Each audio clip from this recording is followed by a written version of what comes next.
你真的要赶尽杀绝吗？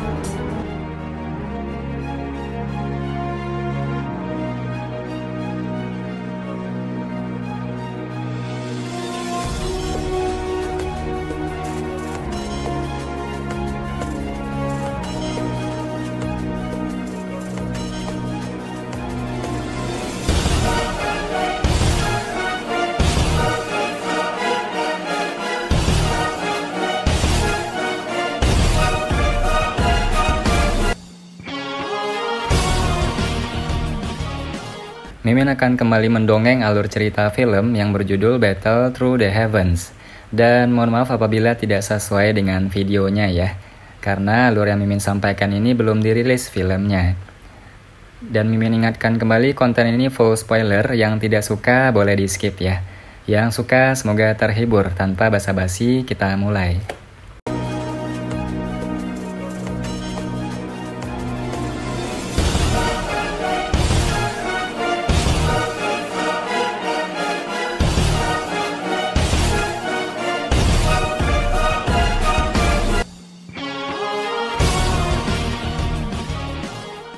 Empat sesepuh akademi dalam duduk di bagian bawah menara pemurnian Ki Langit yang berkobar.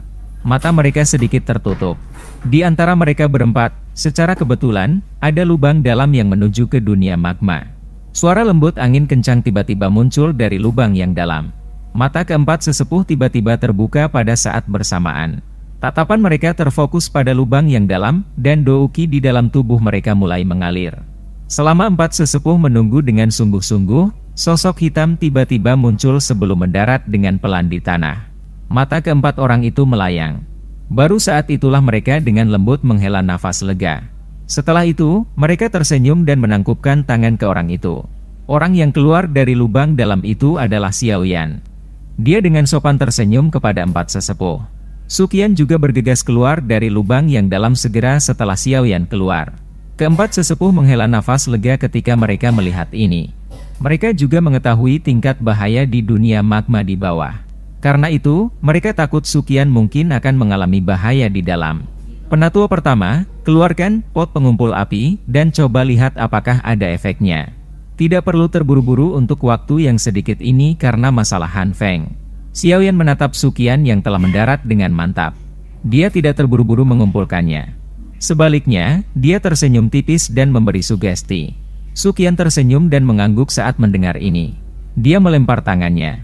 Pot pengumpul api melesat keluar dari cincin penyimpanannya dan perlahan mendarat di depan empat sesepuh. Dia tersenyum dan berkata, "Kalian semua berlatih metode Ki Afinitas Api. Tuangkan douki kalian ke dalamnya dan lihat seberapa banyak api jantung dapat dirangsang." Keempat tetua bertukar pandangan setelah melihat pot pengumpulan api di depan mereka. Mereka tidak ragu-ragu. Jari mereka berempat menyentuh tubuh pot. Setelah itu, mereka menutup mata sedikit dan douki yang kuat di dalam tubuh mereka mengalir ke tempat pengumpul api seperti air banjir. Empat api afinitas douku dari nuansa berbeda dituangkan ke dalamnya seperti aliran yang menetes. Setelah itu, douki berputar sedikit sebelum menyerbu ke dalam api jantung jatuh. Setelah masuknya douki, permukaan bayi api jantung jatuh tiba-tiba meletus dan membentuk gelombang cahaya yang intens. Tampak seperti sebongkah batu besar yang dilempar ke permukaan danau yang tenang. Riak tak terlihat melingkar dengan cepat menyebar dari tempat pengumpul api. Gelombang yang tak terlihat ini menggulung dan naik, menembus menara satu tingkat pada satu waktu dan mencakup seluruh menara pemurnian langit Ki yang berkobar di dalamnya. Pada saat ini, banyak siswa yang diam-diam berlatih di dalam menara pemurnian langit Ki tiba-tiba membuka mata mereka. Tangan mereka tanpa sadar mengusap dada mereka. Gelombang api jantung jatuh yang panas tiba-tiba muncul di sana. Beberapa siswa yang lebih tua dalam akademi dalam tidak asing dengan api jantung ini karena mereka telah menikmati manfaat dari pemurnian semacam ini sebelumnya. Namun, manfaat itu hilang sejak api jantung dari akademi dalam habis. Awalnya, mereka mengira mereka mungkin tidak dapat menikmati perlakuan semacam itu sampai mereka lulus. Sangat menyenangkan bagi mereka saat itu telah kembali. Menara penyulingan Ki Langit yang berkobar mampu menghasilkan api jantung lagi. Setelah seluruh menara pemurnian langit Qi mengalami kejutan awal, informasi dari menara penyulingan langit Qi berkibar dihidupkan kembali seperti angin sepoi-sepoi yang menyebar dari menara ke seluruh akademi dalam dengan kecepatan yang menakutkan. Dalam waktu singkat, semua siswa menjadi riang. Meskipun Xiaoyan dan yang lainnya berada di bawah menara, mereka masih bisa mendengar banyak sorakan yang terdengar melalui menara. Xiaoyan bertukar pandang dengan Suqian dan mereka berdua menghela nafas lega. Tampak seolah-olah mereka baru saja melepaskan beban yang berat. Sepertinya itu memang efektif, seru Suqian. Pandangannya segera beralih ke empat sesepuh dan menggoda. Sepertinya kita harus merepotkan sesepuh dari akademi dalam kita yang mempraktikkan afinitas api Douqi ini di masa depan. Namun, kecepatan benda kecil ini menyerap Douqi tidak terlalu cepat. Sebagian besar sesepuh mampu menanggungnya. Keempat sesepuh tanpa sadar dan tersenyum pahit. Mereka menggelengkan kepala saat mendengar kata-kata Suqian. Sepertinya mereka akan dipaksa menjadi tiket makan jangka panjang untuk api jantung jatuh dalam pot pengumpulan api ini. Suqian tertawa terbahak-bahak saat melihat wajah pahit keempat sesepuh ini. Dia melambaikan tangannya ke Xiaoyan sebelum berjalan ke pintu keluar dan berbicara sambil berjalan, "Aku akan pergi dan memberitahu sesepuh lainnya yang mempraktikkan api afinitas Douqi. Di masa depan, kalian semua mungkin harus bergiliran dan datang ke sini. Perlakukan saja itu sebagai pelatihan. Hanya dengan penipisan akan ada pertumbuhan. Ini juga menguntungkan kalian semua."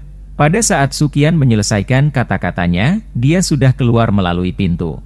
Xiaoyan di belakangnya melambaikan tangannya pada empat sesepuh dan buru-buru mengikuti. Bagaimanapun, dia juga seorang praktisi metode Qi afinitas api. Xiaoyan dan Suqian berjalan keluar dari dasar menara.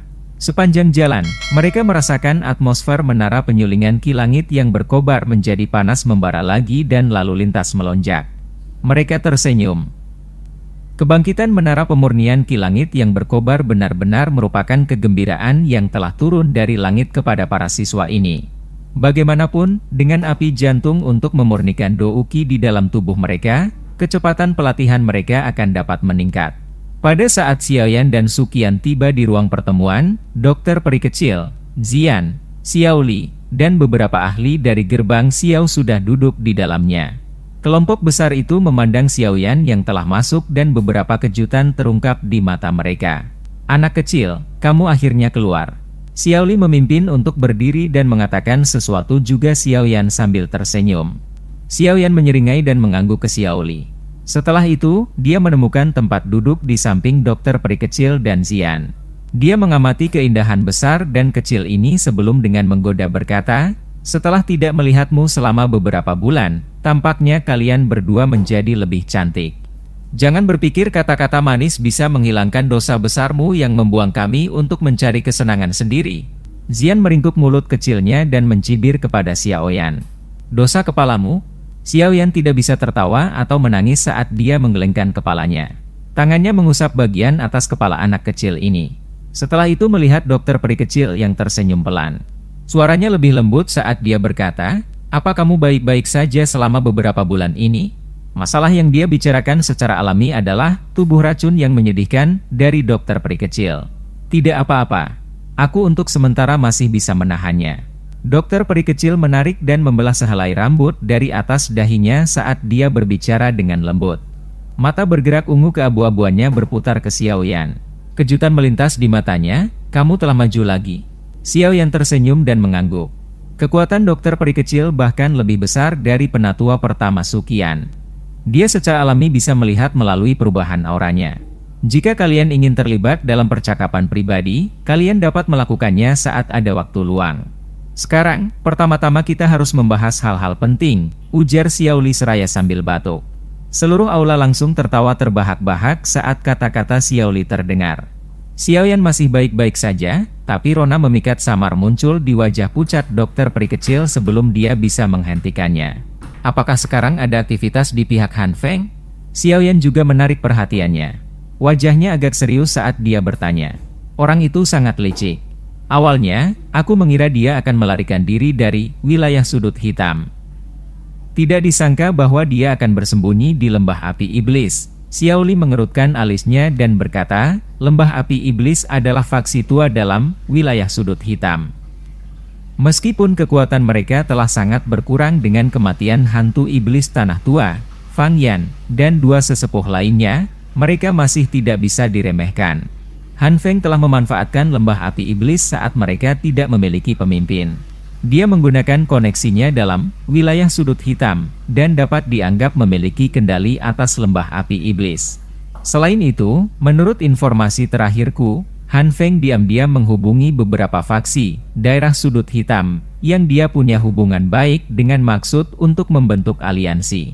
Bahkan sekte Kaisar Hitam itu, orang tua Yingshan semuanya termasuk dalam undangan. Xiao Yan tercengang saat mendengar ini. Dia segera dan dengan dingin tertawa, orang ini benar-benar belalang yang menolak untuk beristirahat apapun yang terjadi. Dia selalu ingin membuat masalah. Han Feng ini sangat ambisius. Dia telah berusaha keras untuk membangun koneksi lamanya di wilayah sudut hitam. Meskipun dia dikalahkan olehmu beberapa kali, dia saat ini telah mencapai kekuatan Do Uzong. Kemampuan memanggilnya dalam wilayah sudut hitam tidak berkurang sedikit pun. Jika kita benar-benar mengizinkannya untuk membentuk aliansi dengan faksi-faksi ini di dalam wilayah sudut hitam, sepertinya mereka akan menjadi ancaman besar bagi Akademi Jianan dan Gerbang Xiao. Su Qian berbicara dengan suara yang dalam, di pihak kita, hanya memiliki dua elit asli Do Uzong, yaitu Dokter Peri Kecil dan aku. Su Qian dan penatua bayi di dalam Akademi Dalam tidak akan pernah bertindak atas masalah semacam ini. Misi mereka adalah untuk melindungi Akademi Jianan dari kehancuran. Karenanya kita tidak boleh membiarkan aliansi dengan faksi lain di wilayah sudut hitam berhasil. Jika tidak, mereka akan memiliki kesempatan untuk membalikkan keadaan. Xiao Li melanjutkan dengan sinis. Xiao Yan diam-diam mengangguk. Jarinya dengan lembut menepuk meja. Sesaat kemudian, dia perlahan bertanya, kapan dia akan mengundang faksi-faksi ini? Besok. Xiao Yan sedikit menurunkan dagunya. Dia bersandar di sandaran saat dia dengan pelan berkata, kakak kedua, manuver semua ahli dari Gerbang Xiao. Selain itu, kirim seseorang untuk melakukan kontak dengan faksi yang memiliki hubungan baik dengan Gerbang Xiao.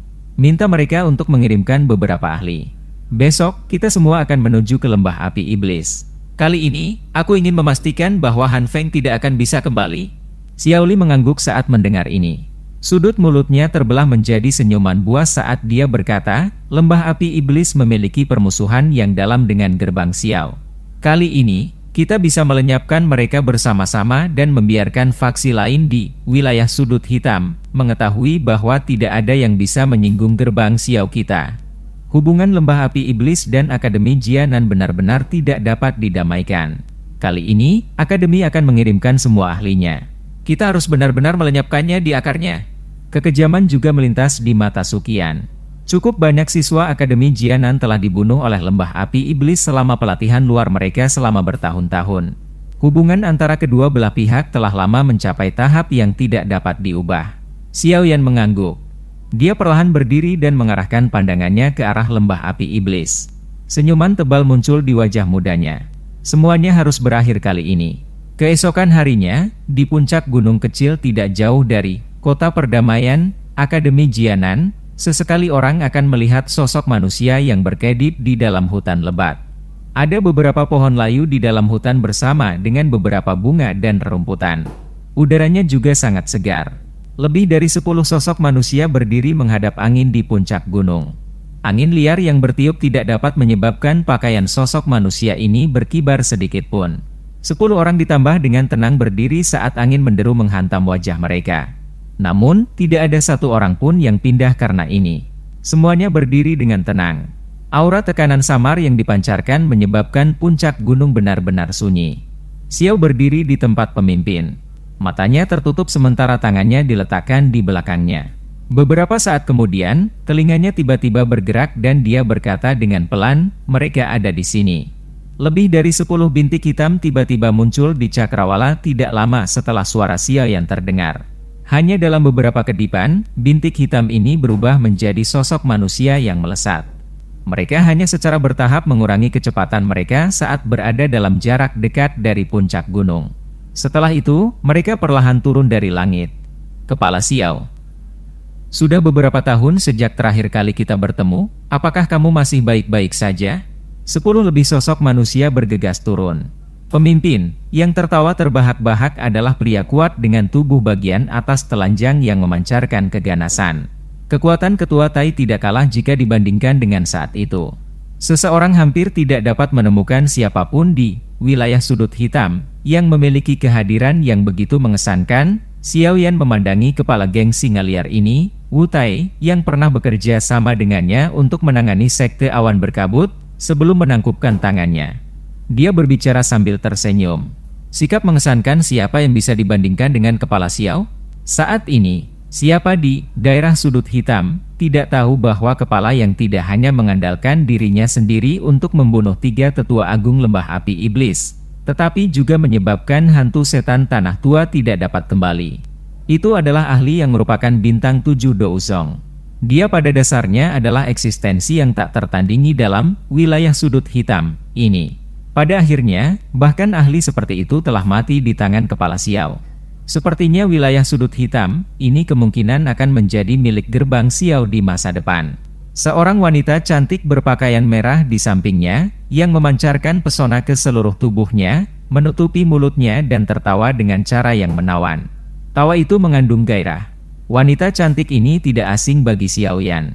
Dia adalah kepala gerbang Luosa yang pernah bekerja sama dengannya sebelumnya. Dia adalah wanita yang sangat cantik yang menyembunyikan kejahatan di bawah tubuh indah miliknya.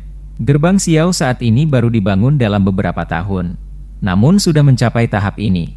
Ini benar-benar faksi yang naik paling cepat yang pernah kulihat oleh diriku. Penghargaan kepala Xiao untuk ini tentu saja tidak dapat disangkal. Seorang lelaki tua yang memiliki wajah agak berbayang juga tersenyum dan setuju. Kepala Sudan yang tua benar-benar tahu cara bercanda. Itu semua hanyalah rumor palsu. Xiao Yan sedikit tersenyum. Dia mengamati kelompok orang ini saat wajahnya menjadi sedikit kaku. Sebuah suara yang tidak terlalu keras terdengar jelas di telinga semua orang. Menurutku semua orang juga harus waspada dengan niat mengundang semua orang ke sini. Karena semua orang mau datang, kalian semua sudah mengambil sikap. Di antara yang hadir termasuk teman-teman yang telah bekerja sama dengan Xiao Yan saat itu. Tentu, kalian semua harus tahu karakterku. Selama masalah ini berhasil, hadiahnya pasti akan memuaskan semua orang. Kelompok ahli yang telah diundang segera tersenyum dan menjawab dengan sopan setelah kata-kata Xiao Yan terdengar. Dengan reputasi Xiao Yan saat ini di wilayah sudut hitam, mereka semua tidak berani meremehkannya. Ini karena mereka juga memahami dengan jelas bahwa Xiao Yan juga seorang alkemis tingkat 6. Nilai untuk bisa membiarkan dia berhutang budi pada mereka cukup besar. Saat ini, lembah api iblis sudah menurun. Di masa depan, kemungkinan akan sulit untuk bersaing dengan gerbang Xiao. Memberikan bantuan pada saat ini pasti akan memenangkan beberapa bantuan dari gerbang Xiao. Karena itu, sebagian besar ahli yang hadir tidak membutuhkan banyak waktu untuk berpikir setelah menerima undangan dari gerbang Xiao sebelum mereka dengan cepat bergegas. Setiap orang juga harus memahami dengan jelas awal hingga akhir cerita. Aku tidak akan mengatakan apapun yang tidak perlu. Dendam antara gerbang Xiao dan lembah api iblis sangat dalam. Han Feng dan aku juga musuh. Karenanya, masalah hari ini tidak akan berakhir dengan damai. Setiap orang harus mempersiapkan diri. Xiao Yan berbicara dengan suara yang dalam. Kepala Xiao, kamu bisa yakin. Arogansi dan sikap tinggi hati yang biasa telah lama merusak pemandangan kami. Hari ini, kita akan meminjam angin dari gerbang Xiao untuk memberi pelajaran pada bajingan-bajingan ini. Tepat sekali. Han Feng adalah seorang munafik. Saat itu, dia menyakiti banyak orang dengan cara yang tidak terlihat. Aku dulu telah ditikam dari belakang beberapa kali. Xiao Yan menoleh sedikit dan bertukar pandang dengan Xiao Li setelah mendengar suara-suara mencari perang melawan lembah api iblis dan Han Feng. Senyuman melintas di matanya. Orang-orang ini sangat cepat untuk ikut-ikutan. Namun, mereka setidaknya membantu. Dengan bantuan mereka, lembah api iblis kemungkinan benar-benar akan dihilangkan dari wilayah sudut hitam. Baiklah, ini sudah sangat larut. Ayo mulai bergerak. Xiao Yan melihat ke langit sebelum menyela suara-suara yang mencari perang salib. Setelah itu, dia menoleh dan melambaikan tangannya ke hutan. Seseorang bisa segera mendengar beberapa suara gemerincing saat lusinan sosok manusia bergegas keluar dari hutan. Akhirnya, mereka mengepakkan sayapnya dan tetap di udara. Ayo pergi. Xiao Yan dengan lembut menghembuskan napas. Sepasang sayap tulang jernih menjulur dari punggungnya dan tubuhnya dengan cepat naik ke udara. Melihat aksi Xiaoyan ini, Xiao Li dan yang lainnya buru-buru bangkit. Hanya dokter peri kecil dan Suqian yang santai dan keren di antara kelompok itu. Kaki mereka menginjak udara kosong dan berjalan. Kemampuan seorang elit Douzong untuk berjalan di udara benar-benar membuat orang lain iri. Ketika Sumei dan para ahli lainnya melihat dokter peri kecil dan Suqian berjalan di udara dengan cara ini, hati mereka bergetar hebat. Mereka bertukar tatapan satu sama lain dan diam-diam bergumam, seperti yang diharapkan. Saat ini, ada total 2 ahli kelas Douzong di pihak Xiaoyan. Menambahkan ini ke kekuatannya yang menakutkan, yang benar-benar tidak cocok dengan levelnya, kemungkinan mereka bertiga akan mampu memblokir 3 elit Douzong. Dengan barisan ini tampaknya lembah api iblis akan benar-benar selesai. Sumei dan yang lainnya tidak berani mengendur saat pikiran ini melintas di hati mereka. Mereka buru-buru memanggil sayap Douki mereka dan bergegas ke langit. Melihat semua orang sudah siap, ekspresi Xiaoyan juga menjadi sedikit kaku. Dia melambaikan tangannya dan tubuhnya memimpin, berubah menjadi sosok buram yang bergegas menuju ke arah lembah api iblis. Sekelompok besar sosok mengikuti dari belakang. Gelombang niat membunuh yang samar menyebar. Lembah api iblis terletak di lembah besar dalam pegunungan di bagian utara, wilayah sudut hitam. Ukuran lembah ini tidak lebih kecil dari sebuah kota. Itu diisi dengan populasi yang besar.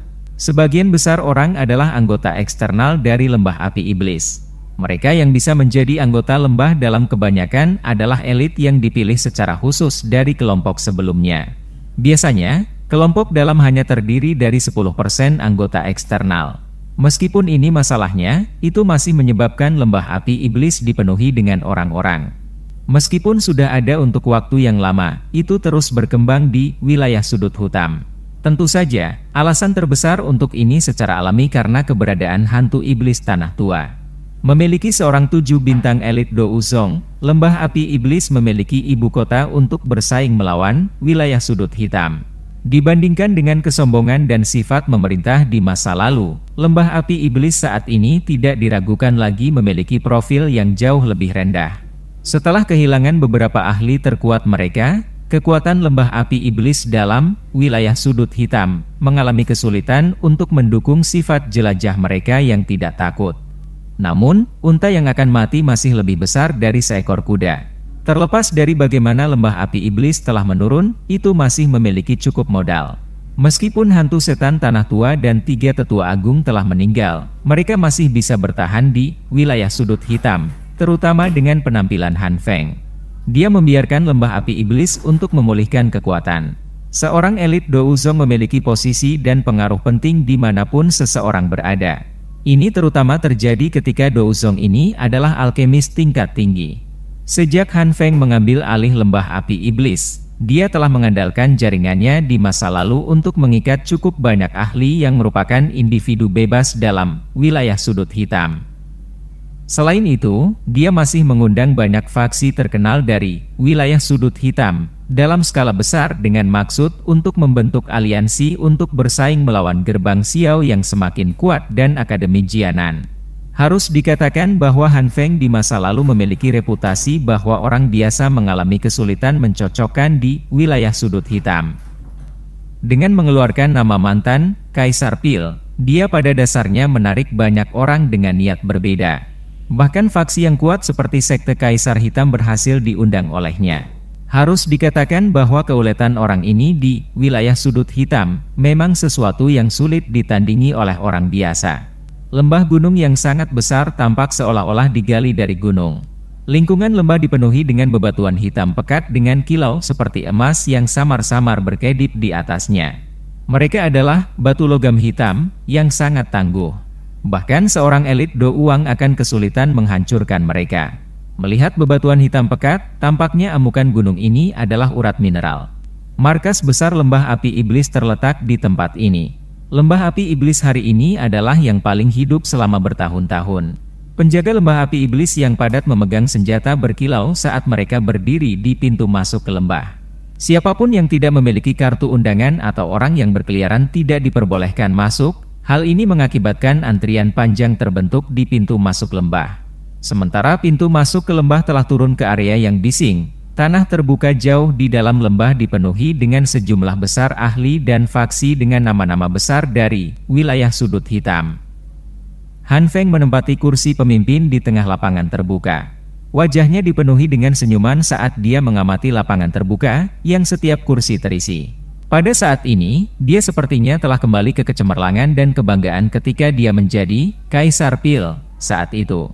Xiao Yan, dendam antara kau dan aku akan segera diselesaikan. Pada saat itu, aku pasti akan membuatmu menyerahkan mantra api kepadaku dengan patuh. Sosok muda melintas di benaknya. Cengkeraman Han Feng di cangkir tehnya tiba-tiba menegang. Senyuman kejam dan buas melintas di matanya. Sementara Han Feng tertawa ganas di dalam hatinya, sekelompok besar tamu yang tidak diinginkan yang dipimpin oleh Xiao Yan diam-diam tiba. Pertempuran besar akan segera terjadi.